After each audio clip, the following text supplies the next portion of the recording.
आजच्या तरुण पिढीला जर डोळ्यात अंजन घालण्याचं काम करायचं असेल तर नक्कीच या कार्यक्रमाचा आस्वाद घ्या. एंडपर्यंत जी एनर्जी होती ती कंटिन्युअस खूप मस्त एनर्जी होती. खूप म्हणजे त्याची जी एनर्जी अशी होती की पूर्णपणे आम्हाला कधीच वाटलं नाही की आम्ही कधी एक सेकंद बोर झालो.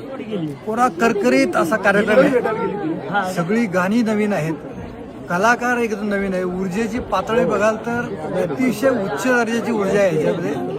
आणि सगळ्या पारंपरिक वाद्याचा इतका सुरेख संगम इथे आम्हाला पाहायला मिळाला. इतका दर्जेदार कार्यक्रम फार फार वर्षानंतर पाहतो.